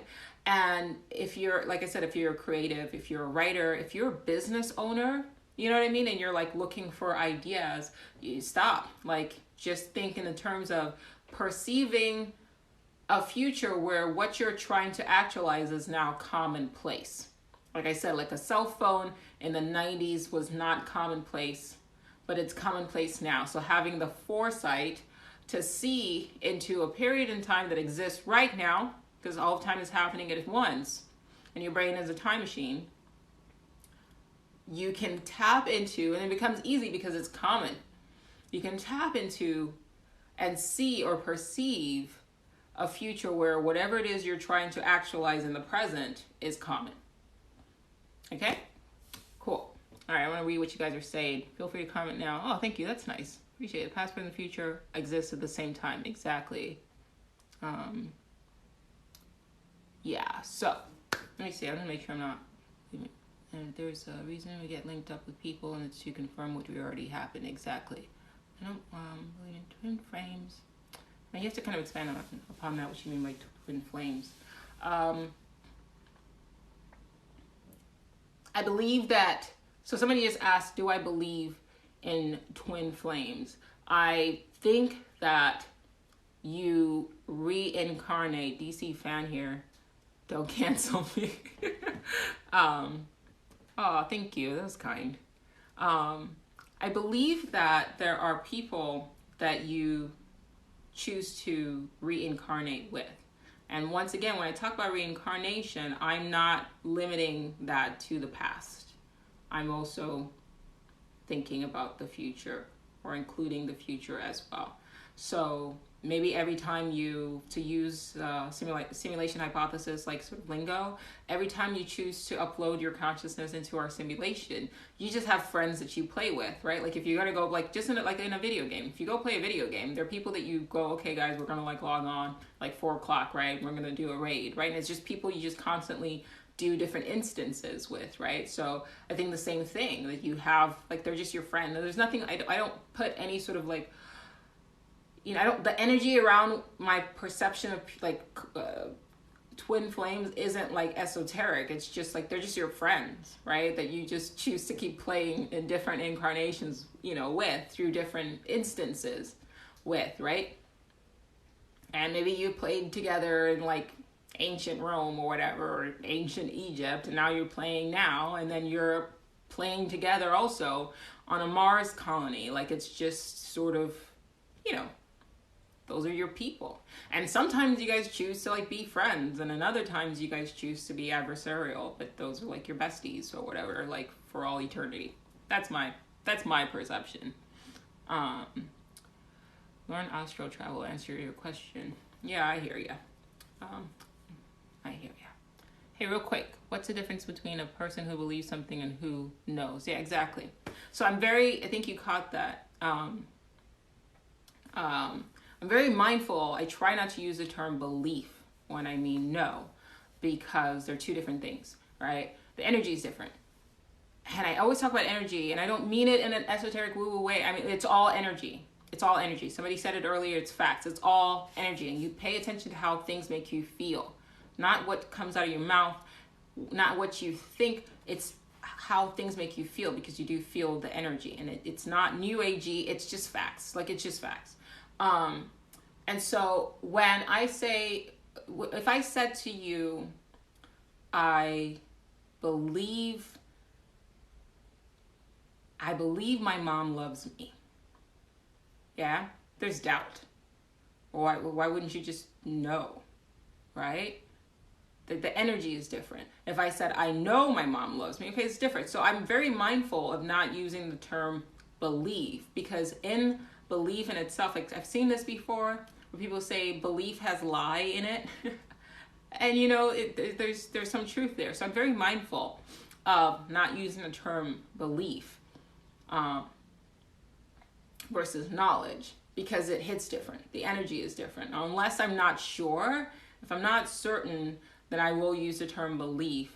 But it's different to say, okay, I believe somebody cares about me versus I know they do. The energy is different. So that's the difference to me. Who are we mimicking and moving like? What's that about? All right. So that's my spiel for today. I'm going to answer you guys' questions, and then I'm kind of going to head out. I'm going to put this on my YouTube channel, YouTube/Jolie Artist. Yeah, would you know if you're with your twin flame? If as a society things are over sexualized, how would you know? I think I would trust your energy and your vibe. I don't have all the answers. So we should be mindful of that. I can only tell you what I think. But I do think that if you're with the person, then you're supposed to be with them, because you wouldn't be with them if you weren't. Now, does that mean you're supposed to be with that person forever? I don't know. You know what I mean? Like, that's your journey. And however your consciousness, sort of both of your consciousness sort of decided to kind of play out your, reality experience at this present time. But if you're with them now, then that's what's supposed to be. But, there's a lot of stuff happening behind the scenes that could cause people to kind of have different experiences, and maybe they are with the person as a twin soul, but we're all playing dramas. Be mindful. Oh no, that was a commentary's question. Oh, okay, cool. My art is dope. Thank you. Yes, that's my art. But yeah. Be mindful of the roles that people kind of want you playing, right? I feel like it's been said. Thank you.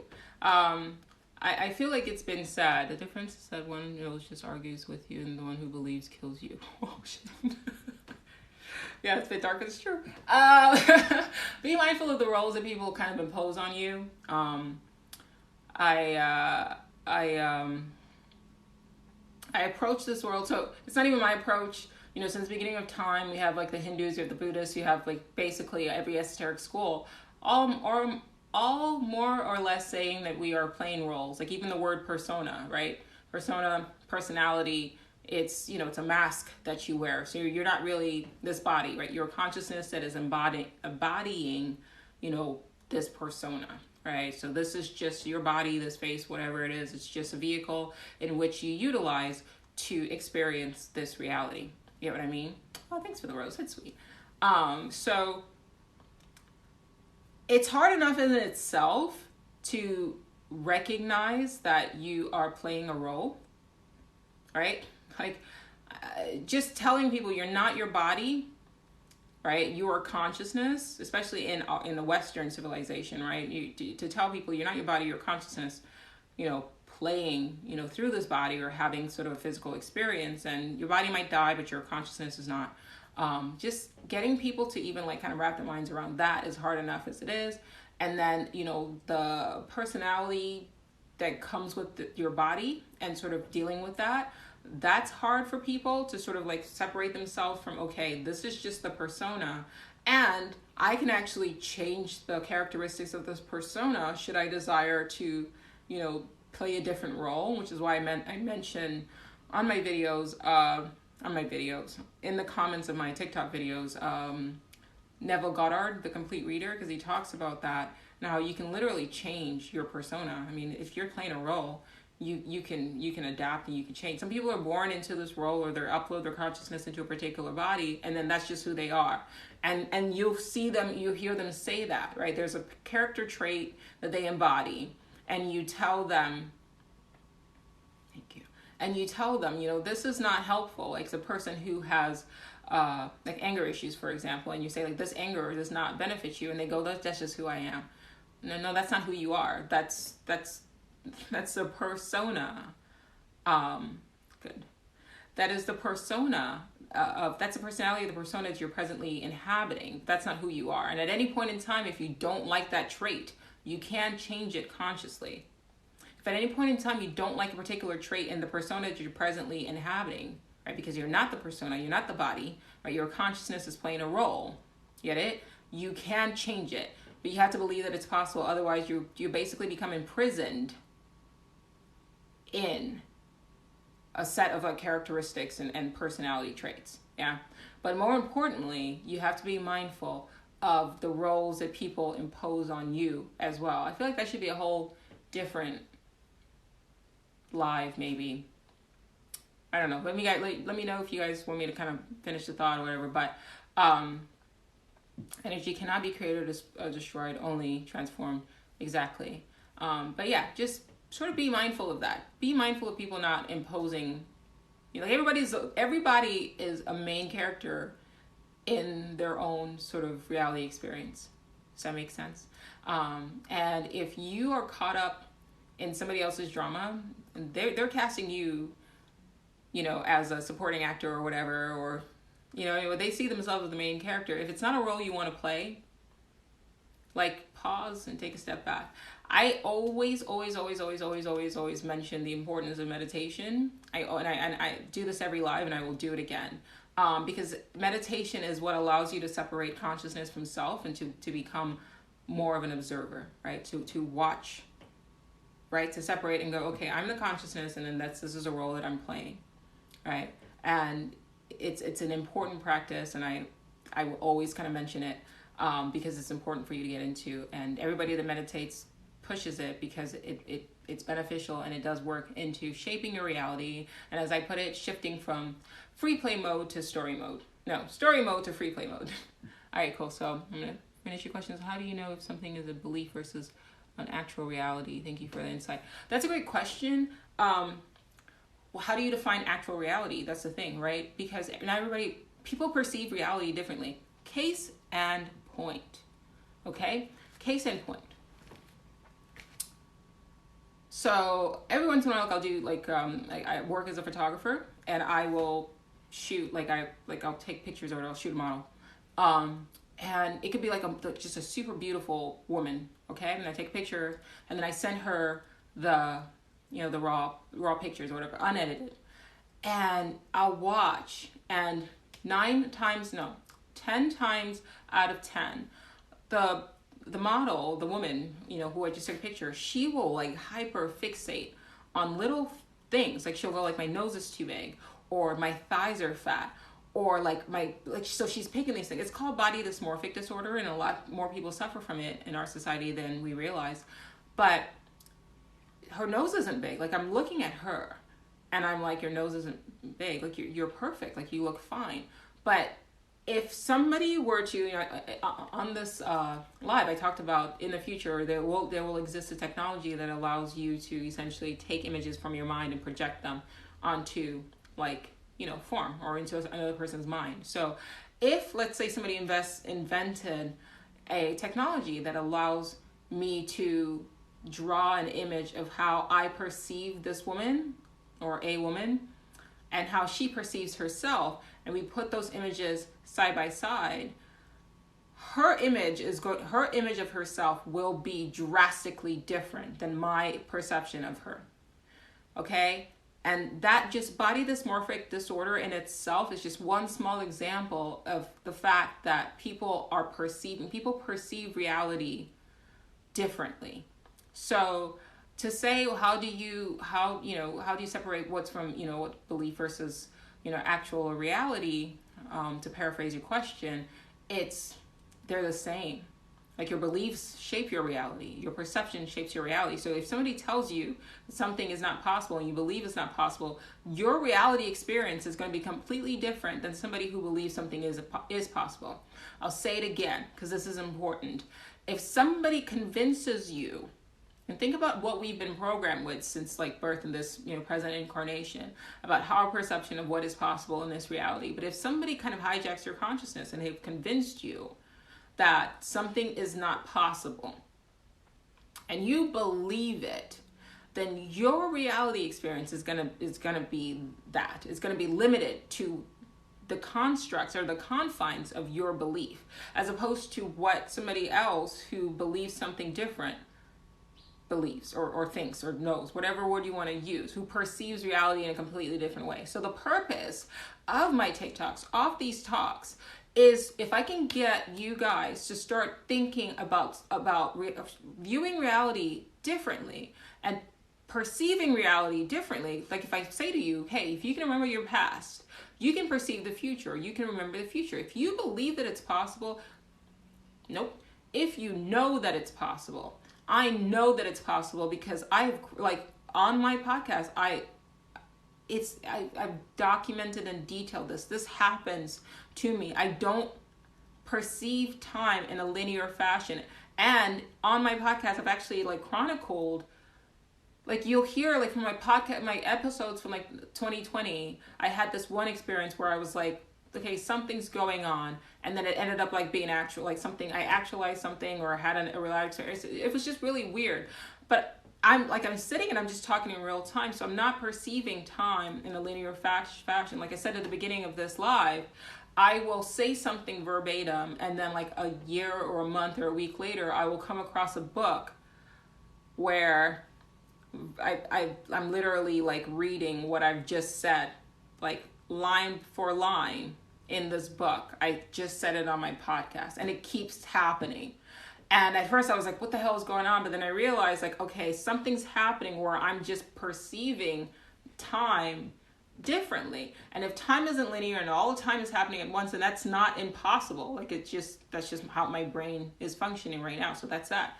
So if you don't believe something is possible, and I always say, of course, there are laws in this universe, right? So you have to respect those laws. But if you don't believe something, yes, verbatim, word for word, thank you.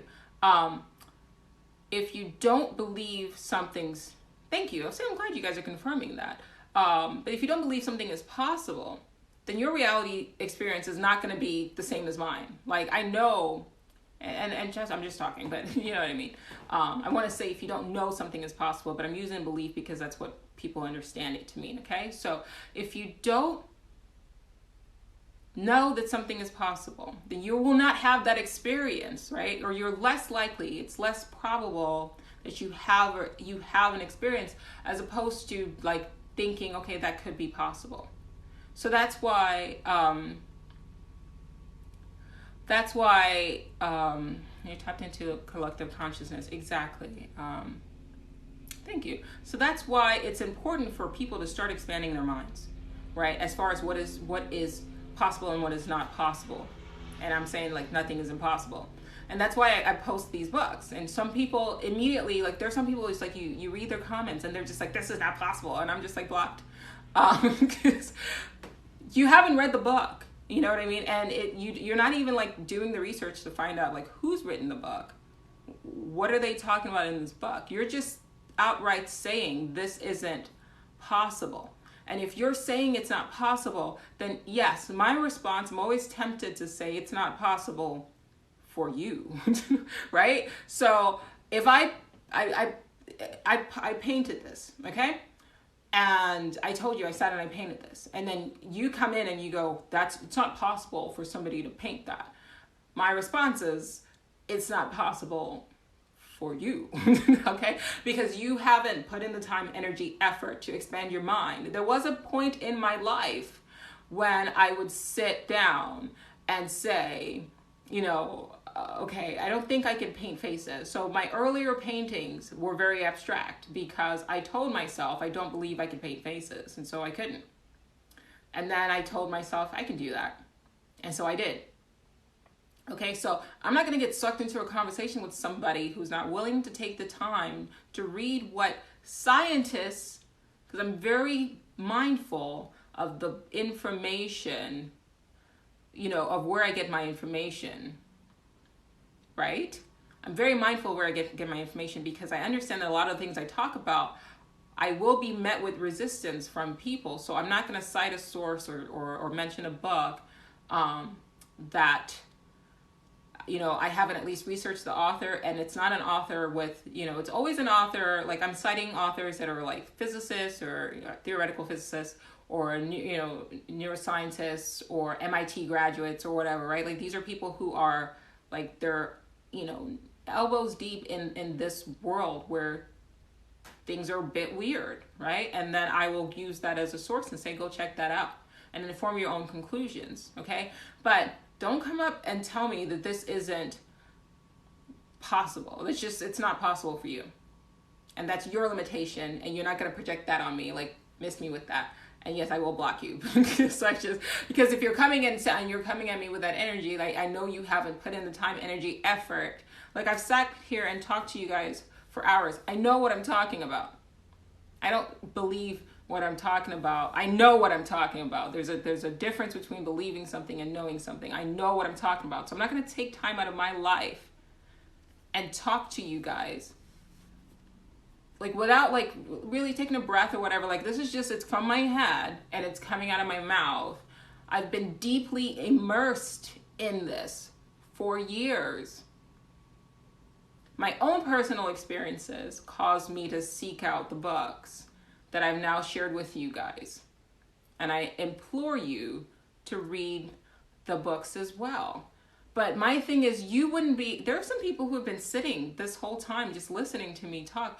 You would not have sought me had you not already found me. You would not have been interested in what I had to say if it wasn't already resonating in you that you know this. So then all the books do, the purpose of the books is just to reinforce what you already know. The purpose of these books is to reinforce what you already know, because we are programmed in our present reality that unless there's somebody with 3 letters behind their name telling you something you already know, then you're not really going to trust yourself and believe in it. So that's fine. So I'm giving you these books just as a foundation to support yourself so you can stand a little bit stronger and go, you know what? I know I'm not crazy, because now these people are saying the same thing. You get what I mean? But it's not that you're wrong. It's that, you know what? It's not like you need these books to basically like tell you what to think. It's just more of confirmation. If what I'm saying to you is resonating, it's all energy, it's resonating with you. All I'm doing is confirming stuff that you already know. Your consciousness, like you're tapped in. You know what I mean? Nothing I'm saying here is new. I'm not manifesting these ideas. You know what I mean? Like I'm just sharing with you stuff that you already know. You would not seek me had you not already found me. This would not resonate with you. This would not resonate with you if you didn't already know it. This would not resonate with you if you did not already know it. I need you guys to start thinking in 4D. Yeah? Yeah? All right. Story video. First time I heard this idea. Future effects present. Exactly. So if you guys are just tuning in, people keep joining and kind of leaving in, I will upload this into my YouTube channel. Check out my other lives. The live that I did last week was really good. I really enjoyed it. Like, great crowd always. Like, you guys are always awesome. Trying to make sure. Yeah, let's get it. Let's go. Like, make it so. Manifest. No, just kidding. Actualize stuff. Thank you for listening to my thoughts. Yeah, when you're ready, the teacher will appear for sure. My book recommendations are typically in the comment section of like most videos. And if you're having a hard time, like I said, just DM me. I have read a lot of books, and if you want, like, somebody messaged me today and they were like, I'm trying to figure out how to like manifest things. And I know what they mean by manifest. Like, I want to say it's actualizing, but I know what they mean by manifest. And they're like, what books would you recommend? And I would say, here, check this out. You get what I mean? But once again, you already know, right? I would argue, like, you just need strength of the conviction of your, like, perception. Does that make sense? So all you need me for is to just say, hey, check this out. I'm just reminding you, right? I'm just reminding you. That's all that is. So the information that you need is already in you. All I'm here to do is just remind you. You know what I mean? Like, you already know. It's just like we're just kind of, it's all this bullshit. You know what I mean? It's all this bullshit that's imposed on us from a very young age in our present incarnation, from a child, people just telling you this is impossible, this is impossible, this is right, this is wrong, don't think that, don't behave, don't believe this, believe this instead. So before you're even sort of like, yeah, you're just validating. Yeah, it's just validation. You don't even need a validation, but you've been programmed from childhood to perceive reality in a particular way. And you know something's not right. You wouldn't be sitting here listening this whole time. You wouldn't have followed my TikTok channel this whole time. You know what I mean? Like, if there wasn't something in the back of your mind going like, nah, this can't be it. This can't be it. And like I said earlier in this live, if you have people who have, they can remember their past incarnations, right? People who remember their past lives. You can also remember your future incarnation. It's all in your mind. It's all in your mind. It's all in your mind. But what I'm trying to teach you is a way to access that. Or not even teach you. What I'm trying to do is remind you that you can access that. I like that better. What I'm trying to do is, I'm not trying to teach you. I'm not a teacher. What I'm trying to do is remind you that you can access that. All you have to do is like know that it's possible. So one of my favorite videos that I have is like the nocebo-placebo effect, right? Placebo meaning I can heal. Nocebo meaning I can harm. If I give you a sugar pill and you believe, you think, right, this sugar pill can heal you, your belief in it will allow your body to heal itself. It's nothing. You just needed something to allow yourself to believe that you could do something. And then you did it. If I give you a sugar pill and I tell you that this sugar pill can cause side effects, right? That sugar pill, that it's inert, your mind will create side effects. But it's all your mind. It's all your mind. Okay? So, but that all I did was implant the idea in your head. You get it? All I did was implant the idea in your head. And then you kind of took it over. So what I'm doing consciously with my channel is I'm implanting ideas in your head. And I'm telling you, these things are possible. If you go your whole life and nobody told you that that's possible, if you go your whole life and nobody told you, hey, your body can heal itself, right? Then you wouldn't know that it was possible. So if you go your whole life and nobody told you, hey, you know you can remember your future, then you wouldn't even try to do it, right? If I say, hey, you know you can jump, right? And we live in a society where nobody jumped, then you wouldn't even attempt to jump because you wouldn't think it's possible. More importantly, if you see somebody jumping, then you can go, wait, if it's possible for them, I've got legs, I can jump too. Then you can do it. I don't have to teach you how to do it. I just have to show you that it's possible. And then you can do it. And that's all I'm doing, is showing you what is possible. I would argue I'm just reminding you of what is possible so that you can do it. All right, guys. Got a blast. It's always fun talking to you guys.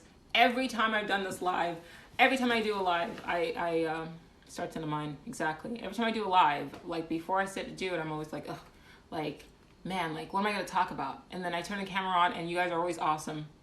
And then like just great questions, great energy, great vibe.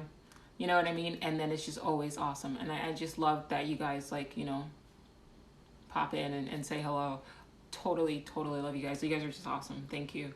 If you are phenomenal, all of you. I mean, thank you for listening.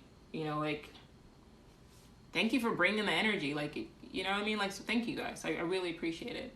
If you popped in the middle, love to you as well. If you guys popped in the middle of this live and you want to check out what was like stuff that you missed or whatever, the Kybalion book, it's Kybalion, Kybalion,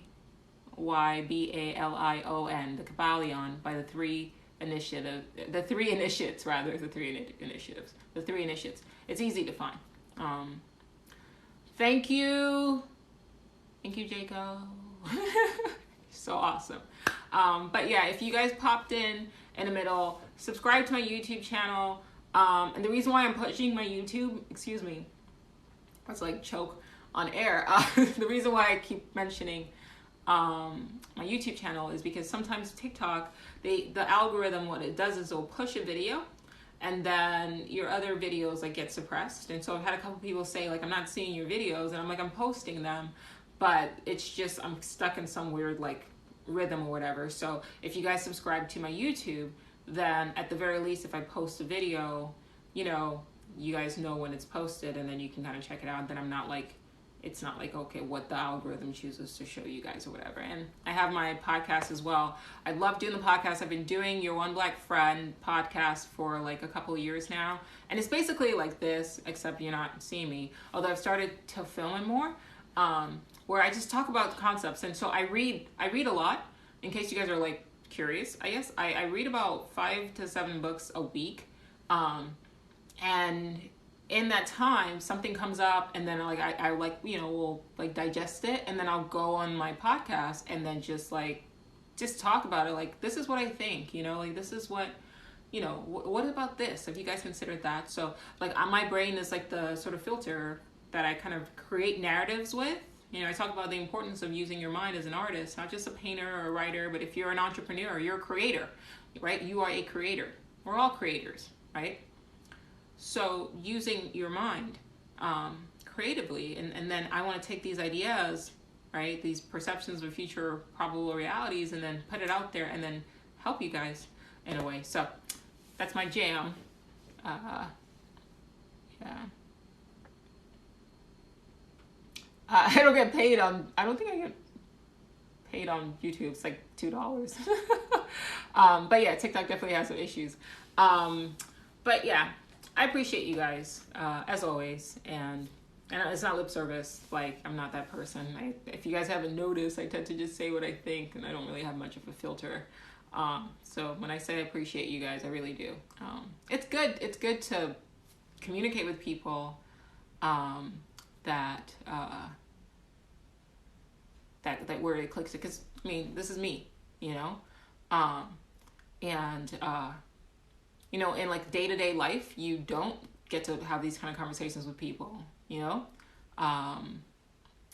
and being able to like connect, even if it's just 30 people at a time or whatever, with people that get it. You know what I mean? They're not looking at you like, wait, what? No, I just want to talk about the weather. Like, no, I don't want to talk about the weather. Like, it's the same weather. Like, I would talk about future incarnations and time travels and parallel worlds and, you know, UFOs, like, but to connect with people. Somebody keeps saying, like, holy tables. Like, that's cool. DM me that. I think I missed it. Whatever the book is that you keep mentioning, mention it again so I can go check that out. Because that sounds cool. Yeah, The Awakening. Yeah, let's all wake up. Like, let's the world doesn't have to be like this. It can be better. You know what I mean? And we're all one. So if we can just all kind of start waking each other up, like, imagine the future. Like, I'm trying to live in a dope future, not just in this incarnation, but in my future incarnations. Like, I'm trying to reincarnate into a future self that, like, we're, you know, like, a lot of the stupid shit we're going through right now, like, we're not having to go through it. You know what I mean? And, you know, the future can affect the past, and the past obviously affects the future. So what we do now, I used to say I don't want to reincarnate again, but I don't know, I don't know. I like it here. You know, we'll see. But what we do now does affect, I'm addicted to the game, guys. What we do now does affect our future experience. Thank you.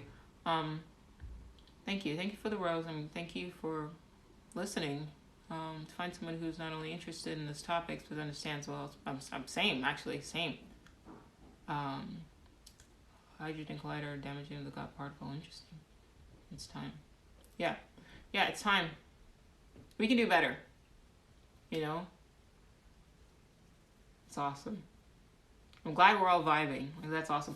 Honestly, everybody that's on this, like, you guys communicate with each other and, like, talk to each other. Like, it's not even about, like, me. Like, if you guys are all, like, I don't want to even end the live now, but, like, I don't know, you guys have to find a way to communicate with each other and then, like, have these conversations with each other as well. Like, why not?